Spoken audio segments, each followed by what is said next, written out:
got one unique operator called as bitwise operators. Now what these operators are? Most of the operators which we have discussed till now, whether it is arithmetic or assignment or relational or logical, all these operators, they are going to operate on a data. For example, if I say 2 plus 5, that is 7. So here 7 was obtained by adding a data 2 with a 5. 6 greater than 7. 6 and 7 were operated by a greater than operator to produce a result as true or false. So all the operators which we have dealt till now, they operate on an entire data. In C language, we have some operators which works on the binary bits, not on the value. An operator which works on the binary bits is said to be a bitwise operator. Now let's see what exactly mean by bitwise operators. Whenever a bitwise operator question is said, first we have to put the definition of bitwise operators. It says, an operator which operates on the binary bits of a value is said to be a bitwise operator. Let's put this.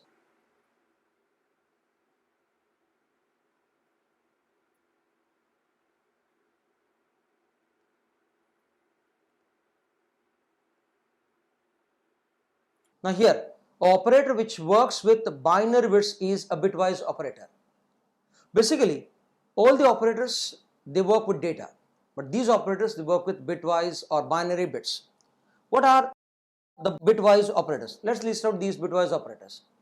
We have single ampersand called as bitwise AND.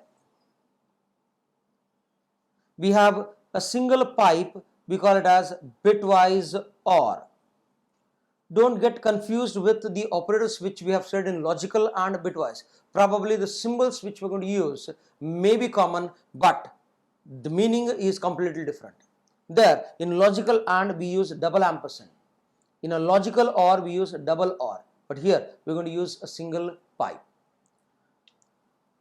A caret symbol is called as a bitwise XOR or exclusive OR instruction. We have a tilde symbol called as bitwise NOT. Now these are the four pure bitwise operators. Apart from this, we have two bitwise shift operators identified as double greater than and double less than. A double greater than, as it points towards right hand side, this is said to be bitwise right shift, and the other one is pointing towards left hand side, hence this is called as bitwise left shift. So basically we have these operators which works on the binary bits of the number, classified into 6 different operators. Now let's look at a table of these bitwise operators. Suppose if I have to say AND, or if I have to say OR if I have to say XOR operator, all these operators, they work on 2 input binary bits. Let's work with the input bits at this place, classified as 0 0 or 0 1 or 1 0 or 1 1. AND operator says that if any one of the input bit is 1 or both the input bits are 1, the output bit is 1. If any one of the input bits is 0, now in the first case both the bits are 0, hence the output bit is 0. In this case we have one input bit as 0, the output bit is 0. If I have 1 0, again the output bit is 0. So in a bitwise AND operator says if any one input bit is 0, the output bit is 0 itself. Or we'll have a different concept. OR says that if any one of the input bit is 1, the output bit is 1. So the output is 0 in only one case, when all the input bits are 0. So here I have one input bit as 1, the output bit is 1. Here I have one input bit as 1, the output bit is 1. And both the input bits are 1, the output bit is 1 at this place. An exclusive OR is called as a comparison operator. Basically, it compares these input bits. If the two input bits are identical at this place, so XOR operator says that if the two input bits are identical, the output bit is always 0. If the two input bits are different, the output is always 1. Now in this case, the two input bits are identical, the output is going to be 0. Here, the two input bits are different, the output bit is 1. Here, the two input bits are again different, the output bit is 1. Here, the two input bits are again identical, the output bit comes as 0. So it means that a bitwise XOR is basically used to compare input bits. AND operator is used to AND the two input bits.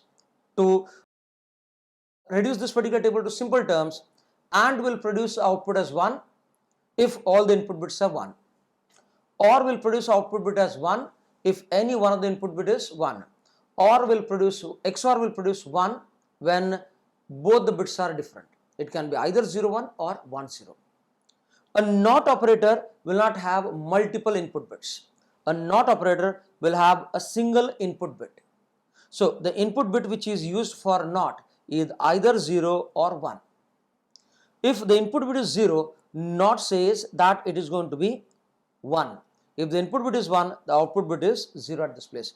We call this as a tilde or a clad symbol. So table of operators. First, you have to always quote the definition. If a question is asked on bitwise operators, you are supposed to divide your answer into 5 sections. First, you have to say definition of bitwise operators. Then you are supposed to list out these bitwise operators. And then you are supposed to put the table of these bitwise operators. And finally, you are supposed to put an entire example to illustrate all these bitwise operators. You can illustrate example one by one for each and every operator, or you can have an illustration of common bits, common example for all these bitwise operators. Let's look at an example to illustrate these bitwise operators.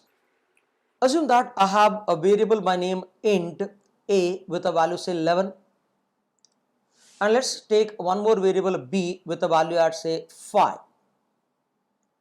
Before I start with the bitwise operators, we should first know how to get a binary of a and binary of b. Let's deal with binary of a. So whenever I ask you to find binary of any variable, take the number and divide it by 2 continuously. So I'll divide the number 2, 5s are 10. The remainder which is obtained is 1 in this case. 2, 5 is still greater than 2, hence divide this particular 5 further. 2 2s are 4, remainder is 1 in this case. 2 is still equal to 2, hence continuous particular division operation one more time. 2 1s are 2, remainder is 0.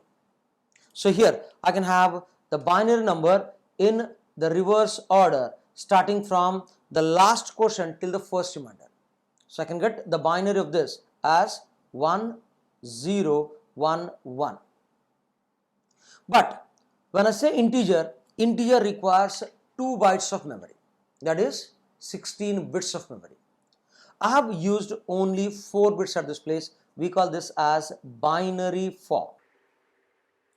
Now, if I had to write this particular binary in a 2-byte format, I had to now make this particular binary form in a 16-bit format.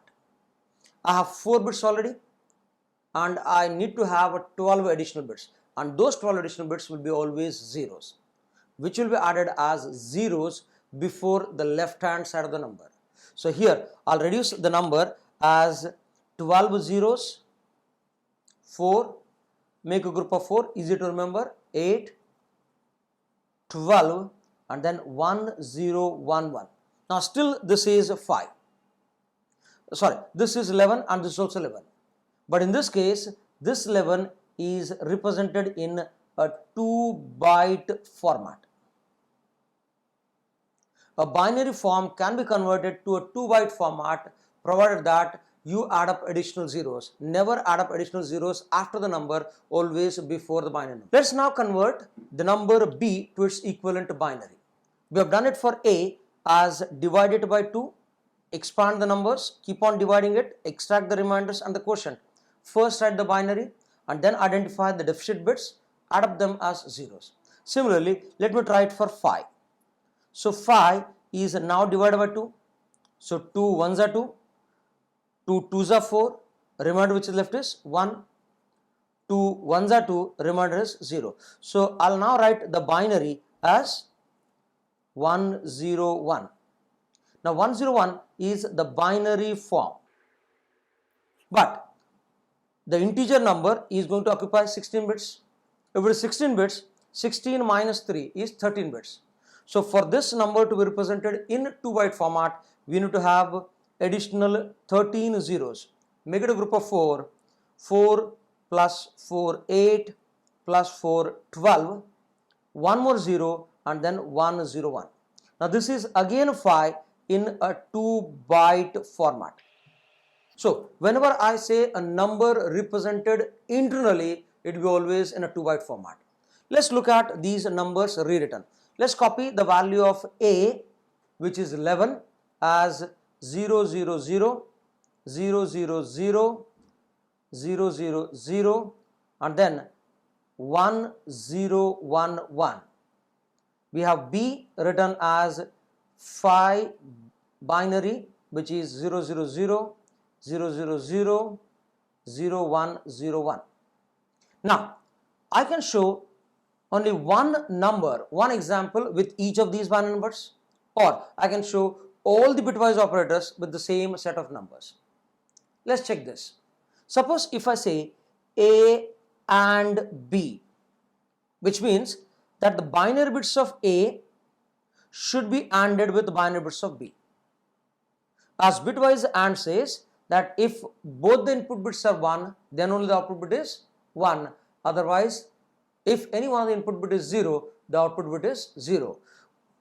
For that, 1 and 1 is 1 at this place. Your AND operator has not worked on the entire binary, it has worked only on one of these binary, and it will work on the corresponding binary values. So 1 and 1 is 1. 1 and 0, if any one of the input bit is 0, the output bit is 0. 0 and 1 is 0. 1 and 0 is 0. 0 and 0 is 0. So the rest all bits will be 0. Now, I can make the same example to be continued for OR operator, A or B. A or B. You can either do it from left to right or right to left. Generally, we have practice of doing right to left because most of the binary numbers are there on the right hand side. 1 or 1. What OR operator says? A bitwise OR says that if any one input bit is 1, the output bit is always 1. So 1 or 1 is 1. 1 or 0 is 1. 0 or 1 is 1. 1 or 0 is 1. And the rest all bits will be again what? Zeros. You can now use A XOR B. When I say A XOR B, this is the two input bits need to be compared. If the two input bits are same, the output bit is 0. Correct. If the two input bits are different, the output bit is always 1. Let's compare these two input bits. 1 XOR 1. Both the input bits are same, the output bit is 0. The input bits are different, the output bit is 1. The input bits are different, the output bit is 1. The input bits are again different, the output bit is 1. And here the rest all input bits are same, hence the answer gets reduced to 0, 0, 0 itself. If wish, you can get again the decimal number back from this particular binary. Suppose if I say clad or not of A, what this says? The binary bits of A need to be complemented. All the binary bits which are 0 should be converted to 1, and all the binary bits which are 1 should be converted to zeros. Hence, it will be 1, 1, 1, 1, 1, 1, 1, 1, 1, and here the 1 will be converted to 0, 0 is converted to 1, and the next one is converted to 0 and 0. So we have AND, we have OR, we have XOR, we have NOT. These are the bitwise operators. We have some operators called as bitwise shift operators. What these shift operators do? Suppose if I say A less than 2, what it says?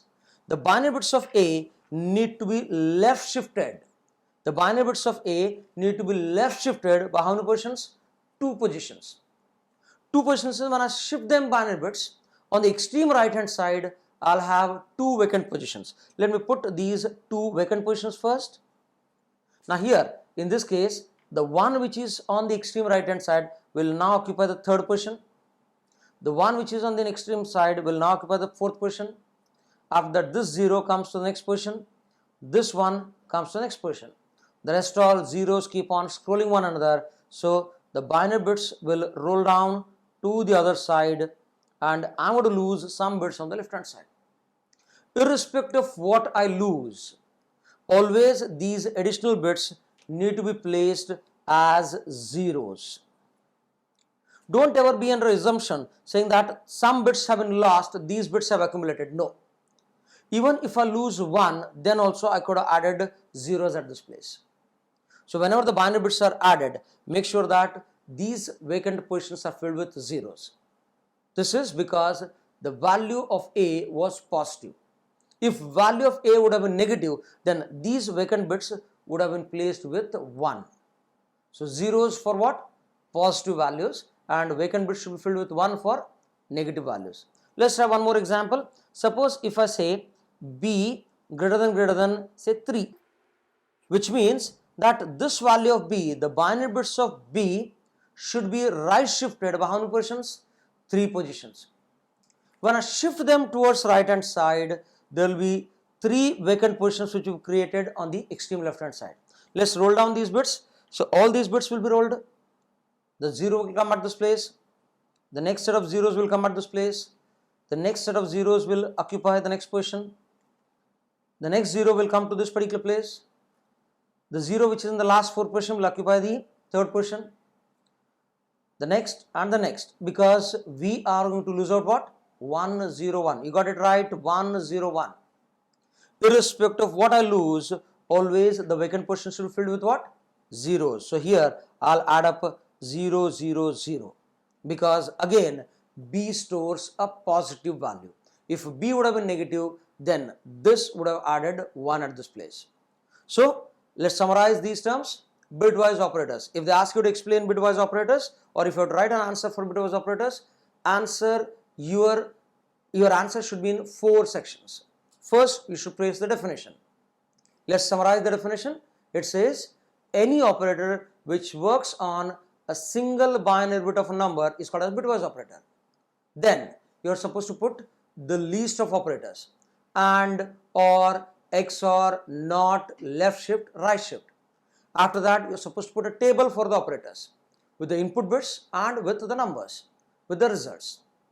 You may have some explanation for that particular table, or the table itself is self-explanatory. And then you can quote one example to illustrate all these operators. If you wish, if you want to increase the length of your answer, definitely you can quote and, or, XOR with different numbers.